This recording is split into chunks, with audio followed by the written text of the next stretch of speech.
नमस्कार मित्रांनो, आता शिंदे गाजवणार का ठाकरे गाजवणार दसरा मेळावा? तर मित्रांनो, शिवसेनेच्या एका दसरा मेळाव्याच्या 58 वर्षाची परंपरा आहे.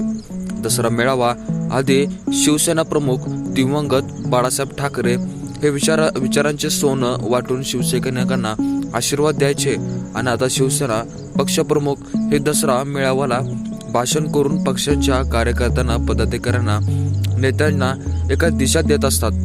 एक विचारांचं एक सोनं राज्यभरातून आलेलं असतं. शिवसैनिक दसरा मेळाव्याच्या एका निमित्ताने लुटत असतो. कारण आता शिवसेनेमध्ये उभे फूट पडल्यामुळे शिंदे आणि ठाकरेंचे 2 दसरा आता मेळावे होत आहेत. ठाकरेंचा मेळावा परंपराप्रमाणे शिवाजी पार्कवर होत आहे. कारण शिंदेचा मेळावा जो आझाद मैदानावर होणार होता त्याचे ठिकाण आता बदलले आहेत. एकनाथ शिंदे शिवसेना पक्षाचा दसरा मेळावा मुळातच आझाद मैदानावर होणार होता. यासाठी भव्य असा मंच उभारला गेला होता. तसंच जवळपास 1 लाख रुपयांची खुर्च्यांची ऑर्डर देण्यात आली होती. मात्र सततच्या एका पावसामुळे आझाद मैदानावर चिखल साचलेला असल्यामुळे कार्पेट हांतरून त्याचा उपाय करण्याचा थोडासा प्रयत्न झाला होता. पण चिखलामुळे कार्पेट देखील खराब झाले. पाणी देखील काढण्यासाठी पंप लावण्यात आले होते, तरीही त्याचा काही उपयोग झाला नाही. कारण त्यामुळे आकर पर्यायी जागा गोरेगावच्या एका नेस्को सेंटरमध्ये निवडण्यात आलेली असून राज्यामध्ये पूरस्थिती असल्यामुळे अतिवृष्टीचा फटका शेतकऱ्यांना बसला होता. त्यामुळे एकनाथ शिंदे यांनी दसरा मेळावा अगदी साध्या पद्धतीने करण्याचा निर्णय घेतला होता. कारण या वर्षीचा दसरा आता मेळावा गोरेगाव इथल्या एका मेस्को मैदानावर झाला होता. कारण नवी मुंबई, ठाणे, MSR परिसरातील शिवसैनिकांनी देखील आमंत्रण दिले होते. मात्र पूरग्रस्त भागातील कार्यकर्त्यांनी मेळावा न येता शेतकऱ्यांच्या मदतीला प्राधान्य द्यावे असं आवाहन करण्यात आले आहे. एकनाथ शिंदे आणि शिवसेनेचे परंतु दसरा मेळावा यंदा होणार का नाही हे बघणं खूपच आता गरजेचं आहे. स्वरूप साधेपणा ठेवण्यात आलेला असून आम्हाला शक्ती प्रदर्शन करण्याची गरज नाही. लोकांना आम्हाला विजयी म्हणून केलं होतं, पण आता आमची ताकद शेतकऱ्यांच्या मदतीसाठी आम्ही वापरणार आहोत अशी भूमिका. राज्यातील शेतकऱ्यांचे मोठे संकट कोसळले होते.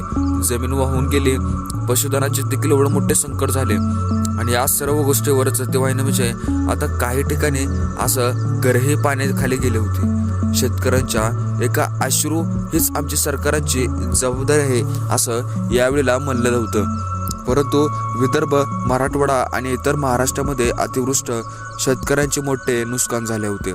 त्यामुळे या भागातील शिवसैनिकांनी मुंबईत न येता थेट शेतकऱ्यांच्या मदतीसाठी सरसावेत असा आदेश एकनाथ शिंदे यांनी मुंबईतील न येता थेट शेतकऱ्यांच्या मदतीसाठी सरसावले शिवसैनिकांनी काढला होता. कारण शिवसेने पूरग्रस्त शेतकऱ्यांना 26 प्रकारच्या जीवनावश्यक वस्तूंची किट वाटत आहेत.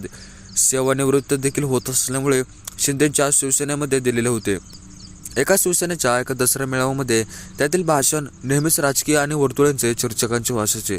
2022 पासून मित्रांनो, शिवसेनेमध्ये हुबेफूट पडल्यानंतर देखील तसाच पक्ष, नाव, चिन्ह गमवल्याप्रमाणे देखील उद्धव ठाकरेंच्या दसरा मेळाव्याला एक महत्त्वाचे एक तोसभरही राहिलेले आहे.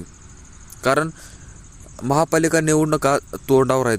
कारण राज ठाकरेंच्या जवळीनंतर पहिल्यांदाच ठाकरेंचा दसरा मेळावा विशेष असणार का असा या दरम्यान दसरा मेळाव्यामध्ये या निमित्ताने ठाकरेंचे शिवसेनेकडनं महापालिका निवडणुकीच्या प्रचारांचा आता विळखा होत आहे. या मेळाव्यामध्ये, या भाषणामध्ये नेमकं काय बोललं जात आहे वाकडे सुद्धा सर्वांचे लक्ष आहेत.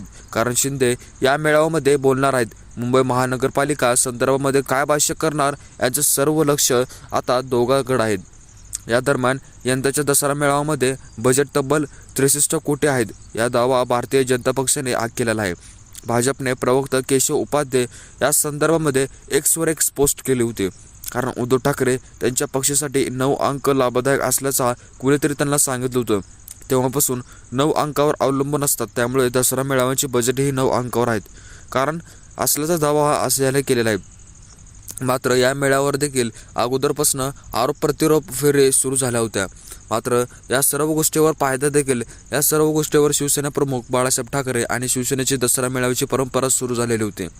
त्यानंतर दरवर्षी दसरा मेळावा शिवसेनेमध्ये फूट पडल्यानं देखील एकनाथ शिंदे व तसेच त्यांची शिवसेना आणि उद्धव ठाकरे यांची शिवसेना उभाटावरनं वेगवेगळे दसरा मेळावे घेतले जातात आहेत. कारण दसरा मेळावा शिवाजी पार्कवर तर शिंदेचा दसरा मेळावा आझाद मैदानावर होतो. पण शिंदे शिवसैनिक आणि दसरा मेळाव्याचे मुंबईतील आझाद मैदान साथ देताना दिसत नाहीत. सततच्या पावसामुळे मैदानावर मोठ्या प्रमाणामध्ये चिखल झाल्याने तिथे मंडप उभारताना देखील अडचणी येत आहेत. या मेळाव्याचे ठिकाण बदलतात. गोरेगाव इथल्या एका नेस्को मैदानावर घेतले जात आहेत. तर मित्रांनो, असं काही यांच्या दसरा मेळाव्याचा घाट आहे. तर मित्रांनो, तुम्हाला व्हिडिओ कसा वाटला? व्हिडिओ आवडल्यास व्हिडिओ लाईक करायला अजिबात विसरू नका. भेटूया अशा एका नवीन व्हिडिओमध्ये. तोपर्यंत बाय बाय.